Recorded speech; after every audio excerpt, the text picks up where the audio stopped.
Tes. Bismillah. Assalamualaikum warahmatullahi wabarakatuh. Gus, saya yang bertanya. Tadi antum sempat membahas tentang sifat-sifat Allah yang sempurna. Beberapa hari yang lalu ada teman saya yang tanya ke saya, Mbak Nafilah, kebetulan anak ini memang baru hijrah gitu ya, baru belajar Al-Quran, baru baca-baca. Dia tanya, Mbak Nafilah, Allah itu boleh nggak disifati sama sifat yang mohon maaf kurang baik seperti makar, penipu atau yang lain, karena Allah kan sangat sempurna. Dan dia kebetulan waktu itu dia lagi menyebutkan ayatnya ke saya yang wayamkurullah wayamkuruna gitu. Saya wa makaru wa makarullah wallahu khairul makiri wa hum la yash'urun. Nah di situ dan di surat Al-Anfal juga ada ayat yang tentang Allah itu sebaik-baiknya tipu daya gitu, mempunyai tipu daya yang sebaik-baiknya. Nah itu kan menunjukkan kalau Allah itu punya sifat tipu daya. Jadi dia waktu itu agak ngotot ke saya, berarti Allah juga bisa dong disifatin sama sifat yang jelek-jelek yang seperti itu Mbak Nafila gitu katanya. Menurut antum itu gimana? Saya juga masih belum jawab sampai sekarang pertanyaannya teman saya itu, karena saya masih bingung gitu. Jadi saya tanya sama Gus gitu, mungkin ada pencerahan gitu buat saya menjawab gitu. Terima kasih. Assalamualaikum warahmatullahi wabarakatuh.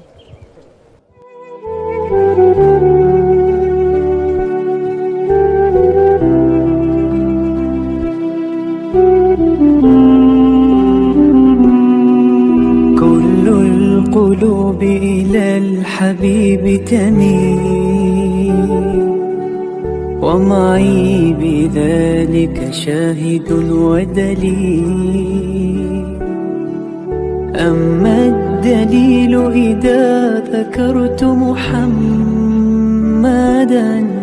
فترى دموع العاشقين.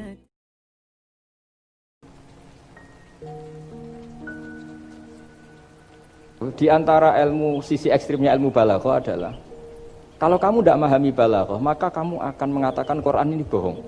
Karena kamu tidak tahu tasbih itu apa. Terus misalnya gini, Allah memaklumatkan di Quran bahwa orang kafir itu sumum bukmun umyun. Sumun artinya itu budak, tuli. Bukmun artinya bisu. Umyun artinya buta. Itu kalau kamu nggak ngerti balaghah, maka faktanya apa? Ternyata orang kafir tidak tuli, tidak bisu, tidak buta. Tapi kalau kamu ngerti balaghah akan tahu ini tasbih yang baligh, perumpamaan yang sempurna, kesusastraan. Jadi kalau orang muji Nabi itu nggak boleh bilang anta kasamsi, itu kurang keren. Kamu ibarat matahari, kurang keren. Kafnya dibuang, anta samsun, anta badrun. Kamu matahari, kamu rembulan. Nah, kalau orang sedang pacaran itu kalau bilang kamu ibarat bunga, itu kurang keren. Wah kamu ya bunga saya itu kan terus keren kayak. Nah itu balaghah. Nah di antara balaghah itu ada namanya wal ityan bil kalimah lil musyakalah. Jadi mendatangkan kalimat bukan dengan makna semestinya tapi lil musyakalah. Musyakalah itu perimbangan. Wa makaru wa makarawah. Mereka bermakar dengan tipu daya. Wa makarawah, dan Allah pun melakukan itu.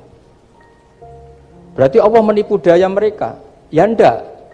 Kalau dilakukan orang baik itu namanya kecerdasan. Tapi kalau dilakukan orang dolim itu namanya tipu daya. Jadi misalnya gini, ada orang bikin alarm supaya maling itu terdeteksi atau pakai CCTV, itu namanya kecerdasan. Tapi kalau maling pakai CCTV untuk kalau nyolong, ngerti pergerakan yang punya rumah. Jadi sama-sama melakukan itu, tapi beda. Sama mati juga gitu. Ketika kita pecundang, matinya mati sangit gitu. Tapi ketika kita pahlawan, matinya mati syahid. Artinya ya sama-sama mati. Nah, di balaghah itu ada istilah musyakalah. Musyakalah itu, ayat itu sebenarnya banyak, Mbak. Ada yukhadi'una Allaha wa huwa khadi'uhum. Wa yamkuruna wa yamkuruwah wa makaru wa makaru, itu banyak. Jadi di antara sisi yang harus kita pelajari dari ilmu balaghah adalah kalimat itu banyak yang tidak semestinya. Ya itu tadi, misalnya kita bilang, coba kamu jalan dulu. Kalau kita bawa mobil, maksudnya mobil itu jalan, kita duduk. Tapi kalimatnya tetap, sudah kamu jalan dulu. Mau naik mobil kok dibilang jalan. Jadi berdiri juga gitu. Ya yuhal muddatsir kum fa'anzir. Kum berdirilah kamu. Berdiri maknanya mengurus sesuatu yang serius. Itu orang Arab bilang berdiri. Sehingga disebut wayuqimuna sholat, dan mereka mendirikan sholat. Apa semua sholat itu bentuknya berdiri? Nah, nuruti cangkem elek kan protes. Makanya begitu juga sholat. Sholat itu harus menghadap kiblat. Yang benar aja. Kalau pas sujud menghadap apa coba? Menghadap tanah kan? Jadi kalau nurutin bahasa ini nggak ada yang benar gitu. Maka berhati-hatilah dalam bahasa, karena bahasa itu nggak jelas. Kalau kamu sedang senang istri kamu, mesti bilang gini, wah saya cinta kamu karena kamu cantik. Harusnya istrinya tersinggung. Sehingga gini, berarti suatu saat kalau saya jelek Anda sudah tidak cinta kan? Kebetulan para istri tidak pinter, sehingga dipuji gitu ya seneng. Sebetulnya itu tidak pujian, itu bahaya itu. Berarti dia mencintai saya sejauh saya masih cantik. Kalau enggak ya sudah macam-macam. Dan ya rata-rata macam-macam betul itu. Artinya bahasa itu nggak usah dimaknani. Makanya saya kemarin bilang sama Pak Rohidin itu, Bu ya UI itu kalau ngaji misalnya Bukhari dengan pemaknaan ulama. Karena maknani bahasa ini satu pekerjaan yang kalau tidak ulama tidak bisa. Apalagi bahasanya Rasulullah SAW. Bahasa itu susah. Dalam keseharian saja kita maknani susah, apalagi bahasanya Quran dan hadis. Ya contoh paling gampang gitu. Wa yuqimuna sholat, mendirikan sholat. Kita berdiri tegak demi bangsa ini. Memangnya perang harus berdiri, kadang harus tiarap kan? Jadi bahasa itu selalu sering, kalau di balaghah disebut hakikat dan majas. Ada makna hakikat, ada makna. Dan itu harus kita kaji. Kalau enggak ya fatal, memang hasilnya fatal. Kalau enggak ya. Makanya saya dulu ketika ngaji itu ya banyak santri yang agak kurang ajar betul. Sampai Sanghyang Rajana gini Pak Khalim, Anda orang teknik pasti tahu. Gus, soft paling baik itu yang mana? Soft awal kata saya gitu. Baru agak baik kedua, ketiga. Ya kalau gitu gampang Gus, masjid tuh bikin selatan utara, semuanya soft jadi awal. Selagi bentuknya barat timur pasti ada 2, 3. Paksa mereka di soft awal dengan desain masjid selasa utara apa? Bukan manjang ya, selatan utara, sehingga semuanya di soft awal. Terus dia tanya lagi, lalu soft paling baik mana? Yang sisi kanannya imam kan itu urutannya. Ya sudah, imamnya letakkan paling selatan. Sehingga semua makmum posisinya di kanan. Ya kalau itu anjuran Islam ya didesain sak bangunannya. Ribet itu. Coba kalau kamu jadi kiai ditanya gitu mangkel apa enggak? Wah ini kurang ajar betul orang ini. Selagi bangunannya memungkinkan soft 2, 3, pasti nanti ada soft 2 dan dipaksa saja, yaitu tadi bangunannya memanjang selatan utara, imamnya diletakkan paling salah. Terus saya gantian tanya, lalu setelah begitu yang paling afdol siapa? Yang paling dekat? Ya sudah imamnya kerubuti saja gitu. Itu, nah makanya yang sering perdebatan NU dan Muhammadiyah, dan itu kalau mau dianalisis secara ilmiah sebetulnya normal semua. Karena teks hadis itu memang butuh pemaknaan. Nabi, saya beritahu ya, Nabi itu kalau habis sholat itu memang di semua teks itu akbala ali nabi wajih. Saya sering ketemu tokoh-tokoh Muhammadiyah ya baik-baik saja, ketemu tokoh NU ya baik-baik saja, karena ini masalah teks. Saya ulang lagi, karena Rasulullah SAW idan sorofa min sholatihi akbala ali nabi wajih. Nabi setelah sholat itu menghadap ke musolli, ke makmum, kira-kira kalau Indonesia menghadap ke timur. Tapi di sebagian riwayat, Nabi itu kalau habis sholat itu melakukan sesuatu yang menunjukkan kalau dia sudah selesai sholat. Jadi filosofinya itu yang penting memaklumatkan kalau beliau sudah sholat. Karena dulu itu begini, Nabi itu kan tokoh sentralnya, beliau akramul khalqi, beliau sayyidul anbiya wal mursalin. Sehingga orang tuh kadang lari itu dari jarak 7 kilo, 6 kilo, 7 kilo lari supaya menangi sholat bersama Nabi. Nah, ketika mereka jadi posisi masbuk itu tertinggal oleh imam. Kalau Nabi posisi tetap menghadap ke barat dengan posisi orang sholat, nanti yang baru datang ngira Nabi masih sholat. Dan kalau kadung makmum ternyata Nabi sudah selesai. Itu sholatnya namanya nggak sah. Karena apa? Mengikuti orang yang hakikatnya sudah ada sholat. Terus semenjak itu jadi ilmu, maka kesunatan bagi imam setelah salam harus memaklumatkan ke hadirin kalau sholatnya selesai. Itu bisa dengan gerakan menghadap ke makmum atau menghadap ke utara atau apalah pokoknya Yang penting jangan rokokan lah misalnya itu. Ya pokoknya itu aja disarah-sarah. Ini cerita pendapat ulama, bukan pendapat saya.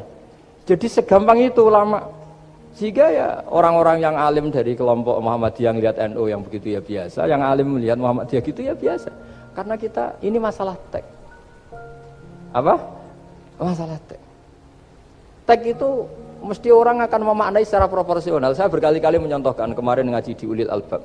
Wa ma min amin illa wa yukhayyalu takhsis. Tidak ada kalimat umum kecuali terbayang khususnya. Enggak boleh kalimat selalu umum. Misalnya saya contoh paling gampang itu tadi. Cung nak melaku jo plengaan itu. Kalau jalan jangan toleh kanan toleh itu. Semua ilmu adab pasti begitu. Tapi kalau di jalan raya tetap enggak melengak. Tapi itu enggak diutarakan oleh orang tua kita karena anak ini pasti paham lah kalau mau nyebrang jalan ya harus. Tapi kalau kita nasihati kan tetap cung kalau jalan-jalan jangan lihat kanan, lihat kiri, jangan. Tapi hakikatnya sama. Cung kowe nak salat sing anteng tuh kan enggak gerak. Wah ya gak sah lah, tahu gak rukuk gak sujud, anteng aja. Ada ini cerita, jadi kalimat itu sesuatu yang pemaknanya itu pasti proporsional gitu. Kalau kamu sholat dinasehati gimana? Sing anteng. Sholat kalau anteng sah gak kira-kira? Gak sah kan berarti gak rukuk gak sujud kan anteng aja dia. Ya sama, saya berkali-kali nyontohkan istri kamu kalau sedang baik dengan kamu, sudahlah Pak, kamu ingin apa saja tak dukung. Bilangnya apa saja. Tapi kamu jawab, saya ingin poligami. Wah, perkara itu. Padahal bilangnya apa saja. Maksudnya kecuali itu kan gitu. Nah, ya makanya ini cerita. Nah, Quran itu ada sekian kalimat yang maknanya itu proporsional. Seperti wa makaru. Jadi misalnya gini ya, contoh paling gampang yang populer. Nabi di Gua Thur. Gua Thur itu ya gua Arab ya. Kedalamannya enggak banget dalam. Terus Allah merekayasa itu dengan cara ada laba-laba yang masang jaringnya di situ, terus ada burung dara yang di situ. Itu ya disebut makruh, rekayasa Tuhan. Tapi orang pasti sepakat itu namanya kecerdasan. Karena orang kafir yang mengklaim dirinya cerdas, dirinya terlatih, dirinya ahli mendeteksi musuh, ternyata hanya ditipu seperti itu, nggak tahu. Nah karena ini pekerjaan kesalehan disebut kecerdasan. Apa disebut? Tapi andaikan sebaliknya nyuwun sewu, ada orang lari dari kejahatan, terus merekayasa seperti itu disebut rekayasa karena bentuknya kejahatan. Jadi ada sesuatu yang sama, tapi ketika dilakukan orang soleh itu baik, karena nanti itu disebut kecerdasan. Kalau dilakukan orang dolim itu buruk, karena itu disebut rekayasa. Ya kira-kira seperti itu. Baik, mohon izin satu lagi Ustaz dari komentar YouTube dari Bapak Kristiano Sulistianto. Gus, bagaimana dengan orang bodoh yang dijadikan sebagai pemimpin? Bagaimana dengan pertanggungjawabannya? Sekian Ustaz. Begini ya, kalau bodoh dengan makna kita ini kan biasa mengkaji Quran ya, terutama kita yang di pesantren, yang dosen VAI atau siapa saja yang nekuni ilmu Quran.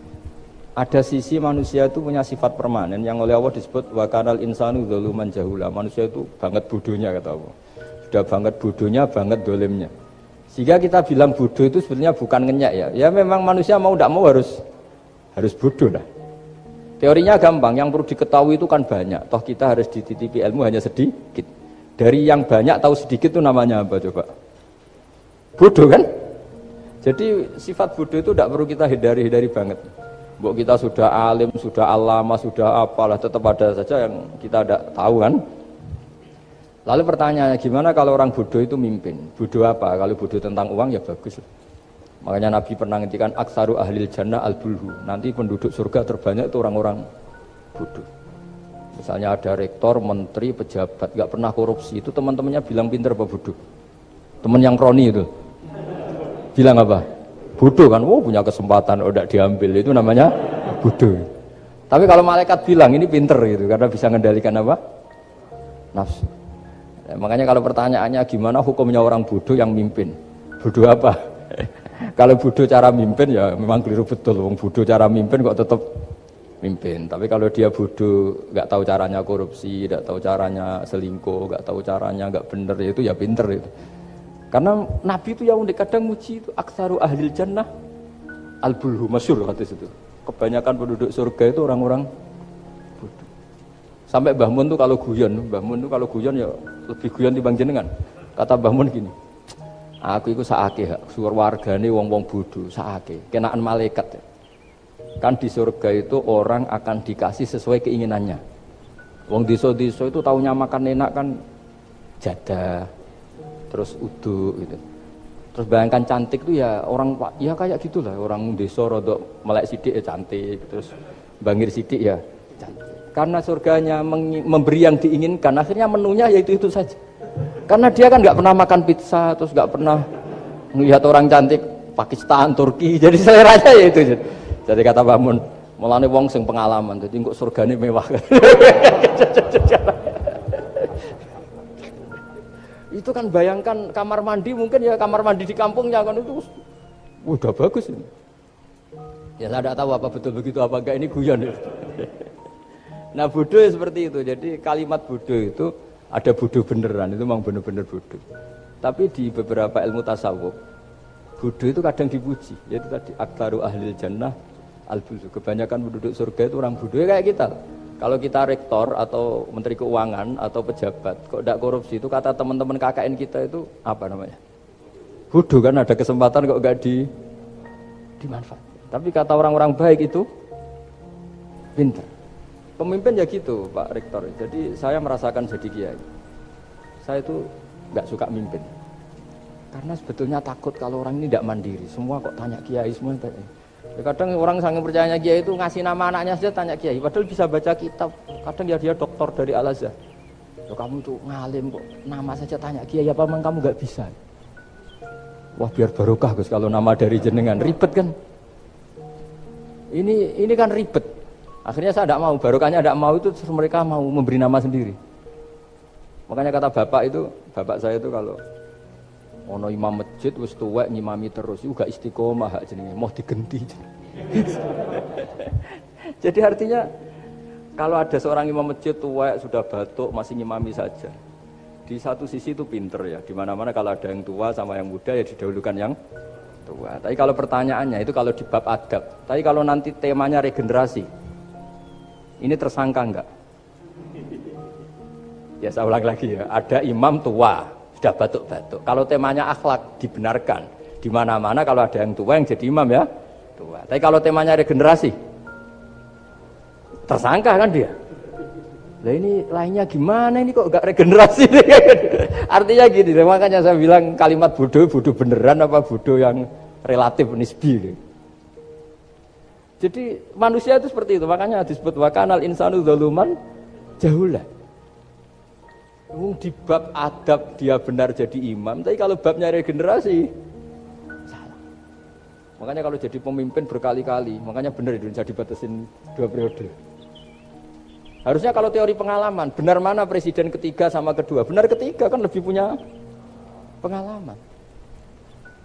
Tapi kalau dibalik, pakai teori regenerasi, memangnya orang Indonesia hanya dia tok yang bisa jadi presiden. Tapi kalau pertanyaannya, yang belum pernah jadi presiden sama yang pernah jadi presiden, kira-kira mimpinnya tahu mana? Ya kalau ya manusia itu bisa dibolak-balik gitu. Makanya saya berkali-kali bilang agama yang urusan sosial itu tidak ada pakemnya. Gimana hukumnya orang soleh berteman orang fasik yang dugem yang apa? Buruk. Enggak boleh orang soleh berteman orang fasik, takutnya ketularan. Tapi kalau dibalik, boleh enggak orang soleh membina orang fasik? Boleh, bisa bina kalau berteman. Kamu bisa bina orang tanpa berteman? Enggak bisa. Tapi kalau pertanyaannya, boleh enggak orang baik berteman orang buruk? Enggak boleh kan? Takut terkontaminasi. Tapi kalau dibalik, boleh enggak orang baik membina orang buruk? Boleh, bisa bina kalau berteman. Boleh enggak berteman sama orang buruk? Jadi makanya di sini ini kalau sudah sosial itu ada muktadul hal namanya kalau dalam pesantren itu. Konteksnya apa? Apa? Konteksnya apa? Makanya sekarang ada Covid itu juga gitu. Wah ini enak copet itu. Polisi nggak boleh nangkap, jaga jarak Pak. Jadi kalau nyopet ya sekarang, kalau maling sekarang. Kalau mau ditangkap saya positif. Itu kan ribet kan itu. Jadi, itu betul benar nyata. Saya kan punya santri polisi banyak Pak. Kemarin saya ke Semarang cerita. Yang cerita itu reskrim dia kasat. Itu cerita. Kemarin tuh ada Gus maling sudah ditangkap lepas. Itu yang jenis positif, itu gak ada yang berani nangkep itu. Jadi polisi hanya ngepung tok. Bingung gitu. Polisi takut mah positif orangnya. Dikepung, pokoknya kalau lari tembak sambil nunggu tim APD yang lengkap baru ditangkap. Ya saya kira demikian.